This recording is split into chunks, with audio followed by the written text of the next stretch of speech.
Principe un petit peu du judo et de la lutte, c'est-à-dire qu'on était en danger quand on tombait sur le dos ou sur le côté et qu'il fallait un maximum pour se protéger, essayer de tomber de face avec le ballon en protection.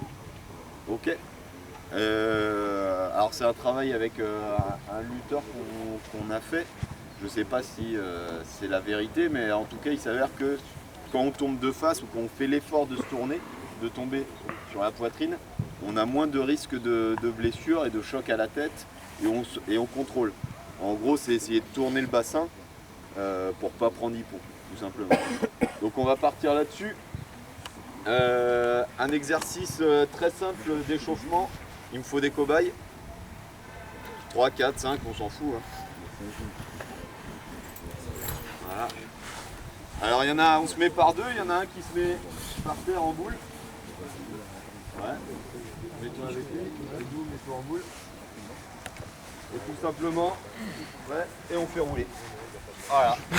Là, Je me laisse faire. Voilà, tu te laisses faire et on fait rouler.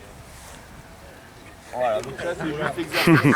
Alors c'est plus ou moins dur suivant le gabarit du personnage. Et, voilà. Et là on s'aperçoit qu'est-ce qu'ils ont comme tendance à faire, c'est de rentrer le menton naturellement sur la nuque. C'est-à-dire de ne pas rester droit avec le dos comme ça, et c'est de faire un petit peu le dos rond. Pardon ? Pas sur la nuque, pardon, sur le plexus, excusez-moi, c'est que vous me stressez un petit peu. Donc voilà, c'est de faire le dos rond, et puis avoir cette position de rentrer le menton pour ne pas se faire mal. Donc ça c'est un petit exercice tranquille. Autre exercice d'échauffement, c'est là c'est très judo. On se met sur la ligne et puis on avance que sur les coudes en mode commando vers là-bas. On rentre, voilà, et que sur les coudes, c'est-à-dire voilà, on laisse traîner les genoux. Voilà, impeccable. Donc ça c'est aussi préhension avec le sol. On continue avec roulade avant, donc là roulade judo. Donc roulade judo, c'est j'efface l'épaule. Donc voilà, excellent. Non, Laurent.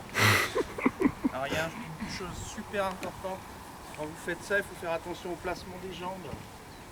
Là, il vient de faire exactement l'inverse, c'est-à-dire qu'il place la jambe opposée au bras sur lequel il roule.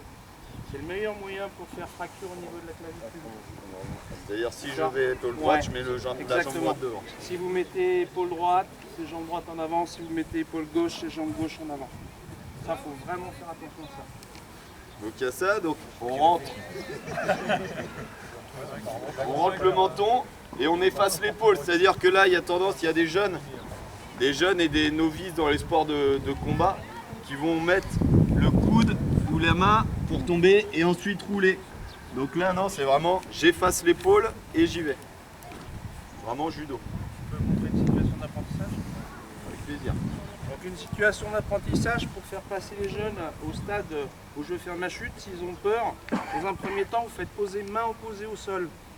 Vous faites avancer jambe droite ou jambe gauche et vous faites poser la main opposée. Vous posez l'autre main derrière, simplement vous poussez avec la jambe avant et ça tourne tout seul. Voilà, donc vous faites poser les deux appuis. Comme ça, il n'y a plus de crainte au niveau des bras qui vont se poser et qui pourraient partir. Donc faites poser les mains. Tac, tac. Généralement, on dit que c'est sur la même ligne du pied. C'est plus facile et ça tourne tout seul. Super. Ok, ça va sur les petits échauffements. Alors juste ça, c'est hyper important. C'est là où vous avez des seniors qui n'ont aucune conscience de leur corps et puis dès qu'il y a une chute, ils tombent droit et ils font mal.